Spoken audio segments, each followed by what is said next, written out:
Marie caractérise d'une certaine manière ce qu'est un vase de la nouvelle naissance. Pour qui, pourquoi et sur quelle base a lieu la nouvelle naissance.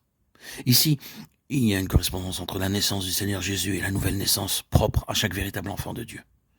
Nous devons bien sûr reconnaître la souveraineté divine de l'élection éternelle, choisie en Christ avant la fondation du monde. Acceptons cela et mettons-le de côté pour le moment. Mais venons-en à l'opération et à l'activité de Dieu dans le temps. Sur quelle base temporelle, dans nos propres vies, cette chose viendra à nous? Y a-t-il une base? Y a-t-il certaines occasions? Y a-t-il certaines conditions qui permettront toujours que Dieu fasse son entrée de cette manière-là? La réponse est oui, car une des belles choses concernant Marie et caractérisant un vase de la nouvelle naissance, c'est ce que l'ange lui dit. Je te salue, toi, à qui une grâce a été faite. Luc 1, 28.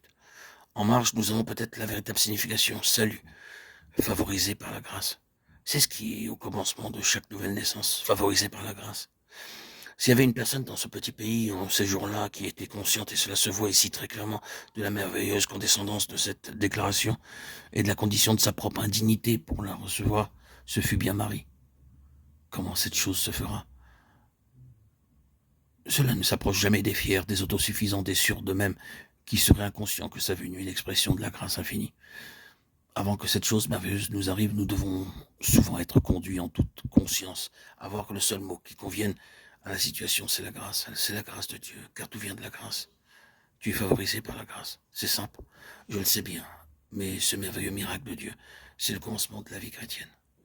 Puissions-nous voir et être profondément impressionnés, comme elle le fut, à cause de notre complète unité dans cette affaire, sachant que cela n'aurait jamais pu être à notre part, si nous-mêmes, dans notre état, nous avions été le facteur décisif. C'est seulement par l'infinie grâce de Dieu, dans sa miséricorde infinie, c'est cela un esprit humble et contrit. Et Dieu est avec cela. Mais la nouvelle naissance n'est seulement que le début. Ce qui est de Dieu et du ciel doit croître et croître encore. Il doit y avoir un accroissement de plus en plus grand de sa personne, mais tout est basé sur ce même principe. Vider de nous-mêmes, mettre au dehors tout ce qui vient de la chair, et ouvrir la voie par la grâce de Dieu. Une dernière caractéristique concernant Marie, c'est sa simplicité et sa docilité. Il y a quelque chose de très beau dans sa simplicité, n'est-ce pas? Nous sommes souvent trop compliqués à l'égard de toutes ces choses. Nous faisons de la vie chrétienne quelque chose de trop complexe, projetant notre mentalité, nos arguments, nos controverses et ce besoin que nous avons d'avoir sans cesse des explications. En faisant cela, nous percevons seulement les choses à travers notre propre prisme. Mais le Seigneur ne peut pas progresser quand la voie est obstruée par tous ces déchets. Il a besoin d'un cœur comme celui de Marie. Un cœur qui soit simple, dans ce sens-là. Qui ne soit pas contestataire, car querelleur, peu commode à l'égard de tout cela, un cœur ouvert. Et la clé